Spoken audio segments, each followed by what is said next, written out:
Hello. I am here today with Sam Chowdhury, co-founder and CEO of ClassDojo. Sam, I've admired your company from afar for a long time. It was one of the companies that we missed in my VC days.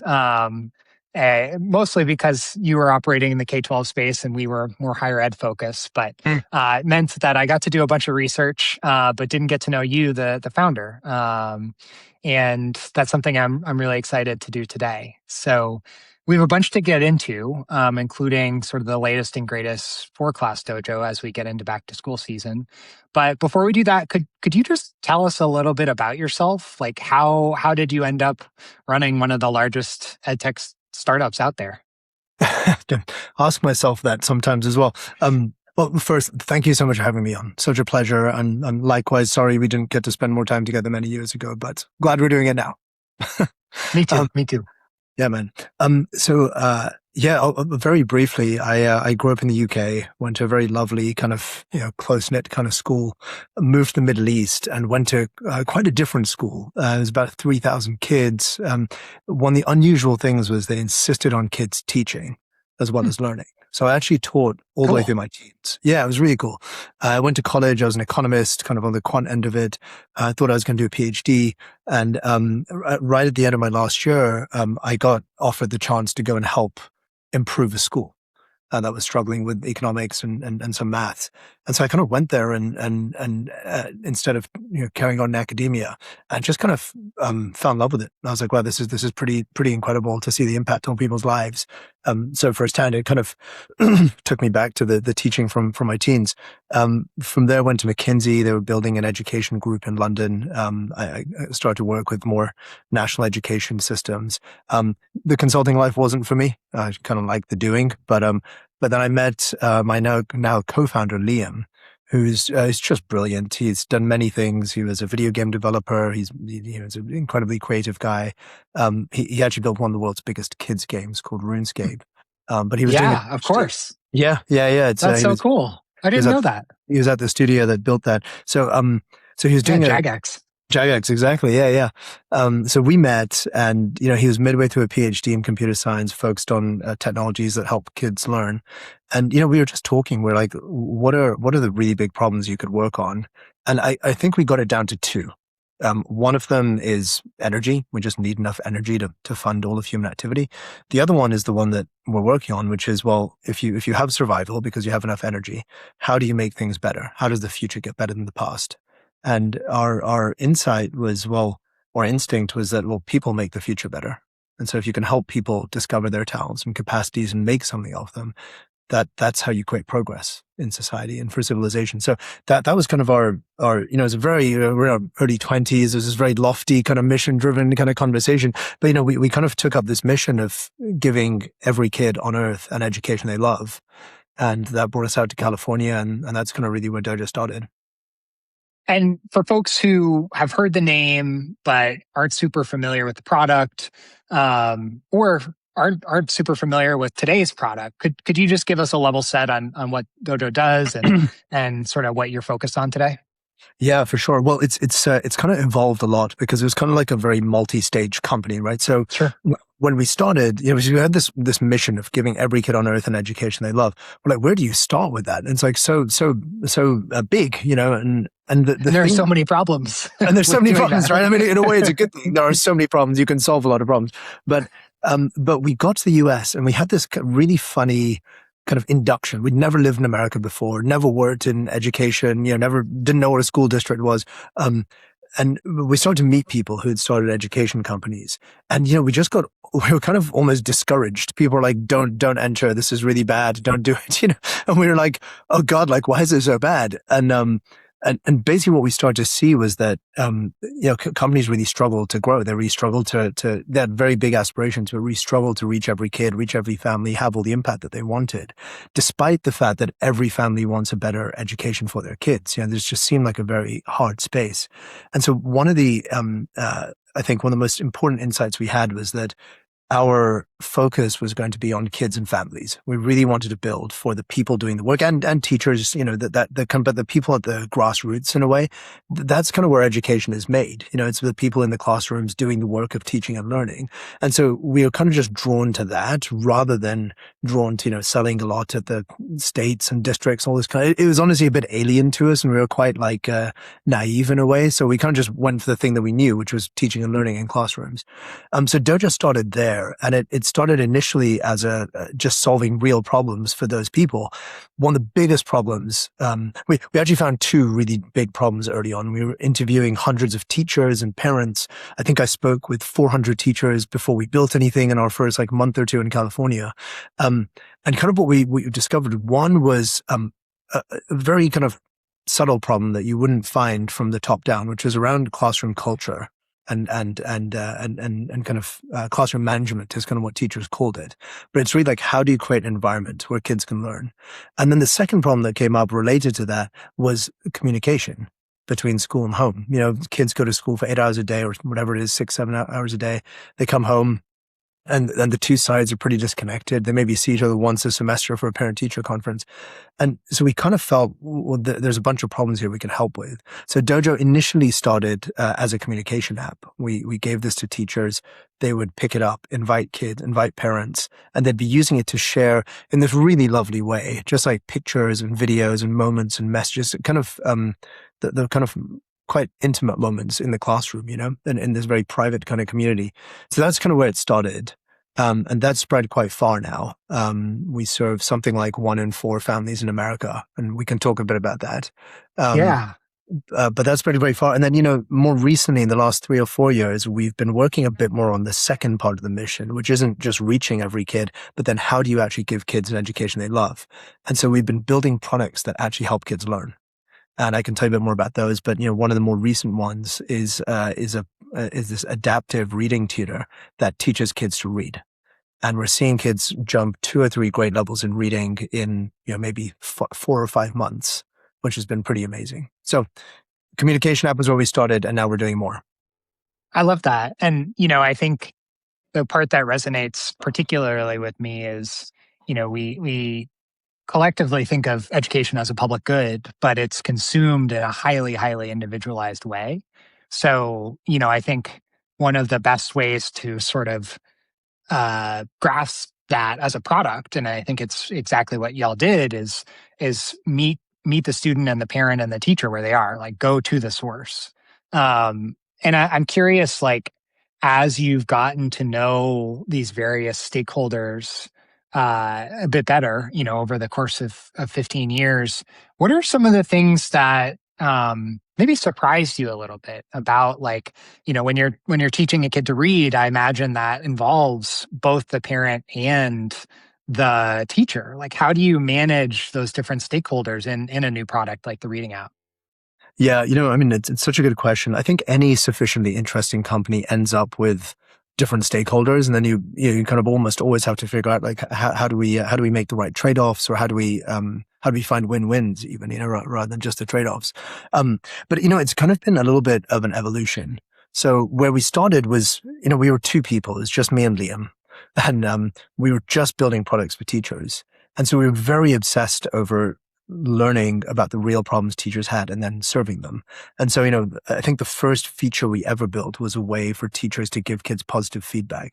And that just felt like a win-win. We kind of discovered that kids were, a lot of the classroom management strategies that we were seeing that teachers were being told for, kind of like the only tools they've been given were detention, discipline, post hoc kind of stuff. And we were like, well, what if you turn that into a positive? What if you could help the teacher give positive feedback and see what's going well, help the kids get positive feedback and understand that they're doing well. And so that just felt like a clear win-win. There were no trade-offs in that. It was just wow, this is just, everyone feels better about this. The teacher doesn't want to do disciplinary stuff, and kids don't like it, and parents get upset. What if we just turn this into a positive and encouraging, nurturing classroom culture? And so that became extraordinarily popular very quickly. I think the next thing that when we moved to the communication, when that then expanded into not just communicating feedback, but communicating about pictures and videos and messages and moments through the day. Again, I think we just found a real win here, because teachers were really wanting families involved. and families wanted to be involved, but all the mechanisms are like email, piece of paper in the backpack that gets lost, or wait till a parent teacher conference. Yeah. Kids also they actually really do want to tell you what happened at school in like a lovely way. But when they're kind of put on the spot, like what happened at school today, it feels kind of a bit scary. So I think one of the through lines for me with both of those was that we really focused on the human experience, like what's really happening for the human being that is ultimately going to use this piece of software, this product. Just to give you a small example, we'd speak with teachers early on and we'd ask them what their biggest problems were. And I remember a teacher saying, "Oh, it's homework. It's marking homework. Can you help me mark homework faster?" And we kind of just start to dig a bit deeper. I was like, "Oh, totally get it. Homework can be a pain, but why? Because you kind of decide how much homework to give. Like, what is it about that that's exhausting?" And they're like, "Oh, you're right. It's not homework. It's that I get home and I've had a long day and I kind of just want to unwind a bit." And we're like, "Yeah, I get it. I was a teacher. Teachers work hard. But what's really exhausting?" And then they'd be, "Oh, you know what? There's this one kid and I felt really bad because I had to like put him on detention. Then his parent called me and I was angry." And now you're starting to get to something real, if you start to dig a few levels deeper. But I think, you wouldn't do that if you were just building the checklist for someone else to buy, like in our case, we're building products that people really want to use. And so I think that's been quite important, is that we think about the people, we build products they really choose to use. And that is what has led, I mentioned this stat earlier about 1 in 4 families in America with young kids using Dojo. No salesperson has ever called any of them. That's all been entirely word of mouth. It's been one person telling another, telling another, telling another. And we're very proud of that. It's even more internationally. But we're very proud of it. That's been this entirely grassroots kind of organic effort until very recently, which I can tell you more about. Yeah, can you just like that's extremely atypical for an edtech business. Can you say more about like maybe some of the decisions you made that or bets you made particularly that really paid off in that initial growth, and then maybe as we think about today, like why it became time to start focusing on a different type of go to market motion.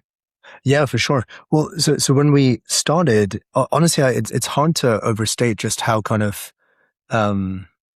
how kind of odd it was, right? Like nobody was building anything for teachers, nobody was building a lot of stuff for teachers. In part because, you know, you like people struggle to charge teachers a lot of money, and so tech companies like, well, why would you ever build for teachers? And they just move on and sell to the people that have the budget. In their case, often the school district or whoever, right? But that meant teachers were massively overlooked. And so I think we just had this insight. We're like, well, hold on. This is a group of people that get into education, not for the money, not for the fame. They get into because they believe in the mission, right? Like I really do believe most teachers get into it because they want to do great things for kids. And certainly the teachers that we speak with really, really feel that. And so we felt very like mission aligned with teachers. And so there's these 2 random British guys turning up and saying, what's the worst problem that you face every day? No, really, what's the worst problem? And then they tell us, and then we're like, okay, we're going to try and build something that might help. We don't know if it'll help, but we'll try. And so to come back like 2 days later with at the time, admittedly janky piece of software, but something that tried to solve the problem in earnest, it's kind of like this white glove service, and I think there's no real substitute for that. You can feel it when someone really cares about you. And so I think we put a great deal of care and attention into those early days of building the product. We'd have teachers email in with a bug one morning. We'd fix it like 15 minutes later and email them back and say, it's fixed now. Thank you for letting us know.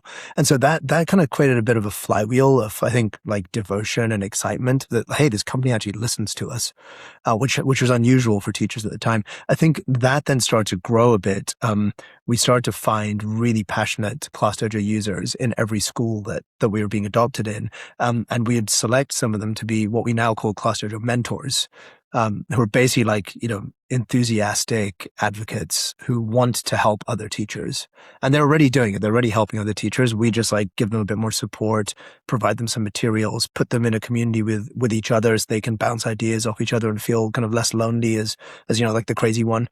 And so I think like that sense of community has really been quite important, both in the product itself as a communication app, but also across all the teachers that start to use it. So that was in the early days. Now, for years, honestly, as Dojo started to grow, we started to get a lot of inbound from school leaders and from district leaders as well. And honestly, we've always been a tiny team. We in 2020, I think we were like 30 people or something, serving tens of millions of kids. So it was there's many years into the company, and we were kept it very, very small. And so we didn't really know what to do with it. And so, unfortunately, like a lot of startups, you're kind of like, you can only really do the most important thing. And that was building things for teachers and kids and parents. So we didn't really know what to do. So we kind of ignored it for a little bit. And then through COVID, the trickle turned into a flood. And we just started to see a lot of districts turn to us and say, hey, look, we really need a communication app. We're disconnected from the families. They're not at school. So that the need just started to increase even more. And I think post-COVID, it continued. Districts realized that we really need to be connected to our people. So we started to get these odd phone calls. There's one very large school district, one of the biggest in the country, where the IT department called us and they said, I don't know what this dojo thing is. I'm pretty sure we're going to block it. The same day, we got a phone call from one of the deputy superintendents, and they said, I don't know what this dojo thing is. I see it in all the schools we're in. I love it. Can we roll it out more? And so we're like, okay, we need to do something about this. This is too schizophrenic. And so it kind of prompted us to get into the game a little bit and talk to districts. And, it was really lovely. Kind of what we saw was that, and what we continually find is that they kind of just want to encourage what's working. Like, for the most part, I think a lot of the districts we work with look at what's working, look at what their teachers and kids and families really want to do. And they're trying to encourage these kind of good practices. So, a few years ago, we built a product called Dojo for Districts, which basically takes the best of Dojo, all the communication, all the kind of free communication stuff, and just gives districts a little bit of the oversight and control and additional bits that they were looking for. And it's been really, really exciting, because it means we turn up at a school district and we can say, look, half your schools are already using Dojo. We'd love to give you the enterprise version. So, you can roll it out to all the other schools. You can have oversight. You can have control. You can participate in the communication. You can see what's happening in different schools, and it's been kind of a sleeper hit. I hadn't realized how popular that would be, but it's a good chunk of work over the last few years. It was kind of weird that we'd been in all of these districts' buildings for basically a decade and never met the district office or the superintendent, and so now we're changing that over the last few years. It's been a great journey. Yeah, maybe what is that first phone call like, where you're on the call with a tech director or a superintendent, and you're like, hey, I don't know how to put this, but 75% of your teachers use me. What is that like? What does that allow in terms of that first conversation that, I would imagine others, talking to them don't have the luxury of? Yeah, well, I think it's always such a mix, honestly, because look, broadly speaking, I think it's a relief for districts where they're like, everything is so hard at the school district. It seems like the budgets are limited. It's hard to roll things out. You don't want a, giant tech flop, like egg on your face, you don't want angry parents, angry teachers because the technology doesn't work. And so there's just so many problems to deal with. So to find something where you're like, oh, my people already like this. They already vouch for it. And best of all, they already use it. So I don't need to train them. I don't need to do a big rollout. It kind of just works for people. I think it's one of those easier wins. You know what I mean? So I think often we can provide an easier win. Something I hadn't realized was another very large school district that we work with. I was speaking with the superintendent, and he said to me, he was like, look, it's really hard. He'd grown up in the classroom. He'd been a teacher or principal. He was like, it's really hard for me to make this transition from classroom to district, because I don't know what's happening in my schools anymore. And I got into this to help kids, but I feel so disconnected from what's happening in schools. And, looking at numbers in a report isn't quite the same thing. And so, we were able, because Dojo is very visual, there's lots of pictures and videos, we were able to show him and actually build for him initially this feature we called Walk the Halls, where, every school has this kind of stream of pictures and videos that are happening. It's all private and scoped to the school. But if you're the district leader, you can request permission to just kind of walk the halls and kind of see like the cool moments happening in the schools and classrooms. School leaders can promote some particularly good moments. And so it creates this great sense of closeness, rather than the district being a million miles away. It creates this great sense of closeness of like, oh, I'm connected to my people. I'm connected to the kids and families. And ultimately, that's kind of why folks are there.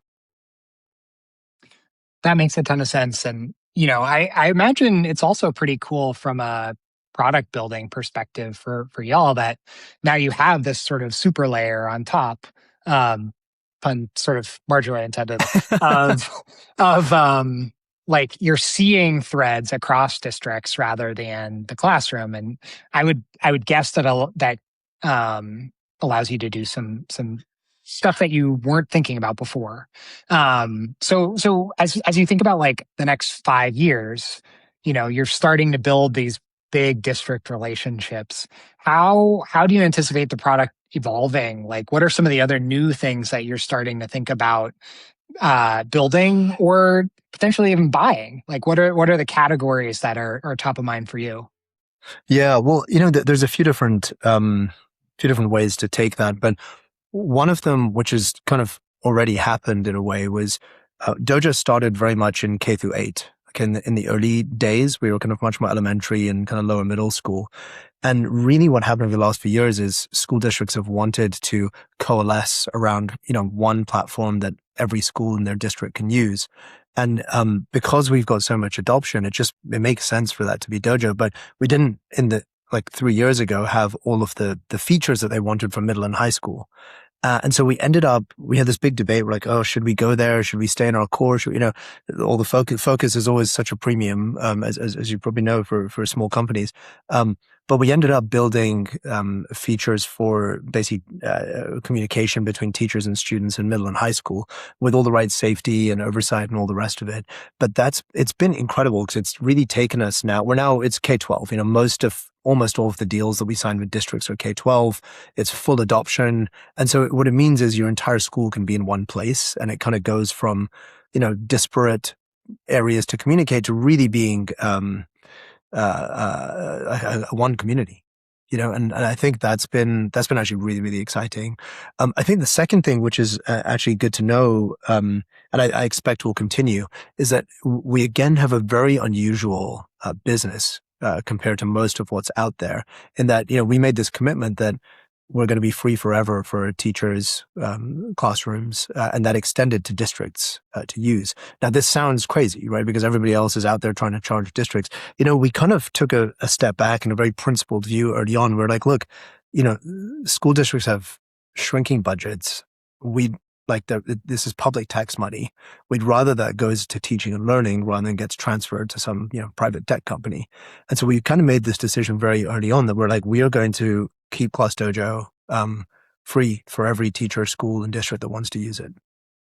And so that has been kind of incredible because, as we're seeing, ESSER funding drying up and district budgets getting tighter and so on and so on, what it means is that Dojo's kind of emerged as not just the application that your people already use and is the most widely used we think in the country now, but also the one that actually gives you money back, which kind of feels too good to be true. But I think we just did like an innovation on the business model where we built a few extra premium features that families can buy if they want to buy, so for example, instead of scrolling down to see all your kids' pictures, we can make a digital album for you, like a digital yearbook. Super nice to have, you don't have to buy it ever if you don't want to, but if you want to, you can pay for that. A few percent of families buy these premium features, but that few percent of families buying because the user base is so big means Dojo can remain free for everybody else. And so I think we basically just pulled this like amazing kind of magic trick in a way where we flipped the business model where we don't need a penny of the district budget. The few percent of families paying keep it free for everyone else. And so instead of being part of an ongoing problem for districts, I think we start to be part of the solution. And I think that's actually like an amazing way to go. It's a big innovation in the business model and education too. Yeah, and it's funny. I feel like your class of ed tech companies did so many interesting things with the business model. If you think about, you guys and Clever and others of Right. that ilk. I think it really pushed the industry forward in a positive way of like, it's not just selling textbooks to administrators to then hand them out to teachers, which is what it was at the time. And I think that's been really important. Who are there new innovations that you're thinking about? You know, I feel obligated to ask about AI. Of course. What are Yeah. are there anything you're seeing either amongst your employees or that other sort of interesting sort of early stage companies are doing that you've got your eye on? Oh, there's so many cool things. I mean, look, I think from first principles, this is basically the most exciting time in history to be working in education. I mean, like, so you go back to the mission of giving every kid on earth an education they love. You know, part of it is to reach every kid, and part of it is to give every kid an education they love. So how do you give kids an education they love? Or how do you make a good education for people? You know, I think a lot of the research on this arrives at, well, one-on-one attention. You know, basically tutoring is really, really valuable. Of course, it's very difficult to scale because it's human capital constrained. And now AI basically gives us, at least to first order, an approximation of a one-on-one tutor. And I'm like, well, this is like a magical moment in history because now we can scale something like one-on-one attention. Now, I think we have to not be naive. It's not like sit kids in front of a chatbot and that's it, right? Like there's pedagogy, there's motivation, there's all kinds of things to consider. You have to build a real product. It's not just like talk to an LLM for a bit. But I think like the technology is there. And so from Dojo's perspective, I think the chance to give each kid this kind of individual attention, especially for the fundamentals around like literacy and numeracy. You know, the World Bank has this measure they call the learning poverty measure, and it basically is what percentage of kids in a country can read and understand a simple story by age 10, and it's something like 65% of kids in the world fail by that measure, which is insane, right? Like you think about that, like how much potential we're throwing away because you just can't get access to human knowledge, you just can't read. So I'm like, I think if we can, for example, solve literacy and numeracy using AI in a massively accelerated way, I think that unlocks like a whole, just kind of a step change in human flourishing and potential. So I'm very excited for products like that. And, you know, obviously we're working on one called Sparks, which is around reading. Internally in the company, I mean, honestly, it's kind of like a time of miracles, you know, like like it's also a little bit scary, but all the rules are just kind of up for debate again. You know, it used to be that a product team was 7 or 8 people, and you know, you took X months to do a thing. Suddenly, you're like, well, 1 or 2 people can do the same thing in a few days, or they don't even need to do it at all. You know, we've got agents now that run through our bug and quality boards and basically just auto improve the product overnight.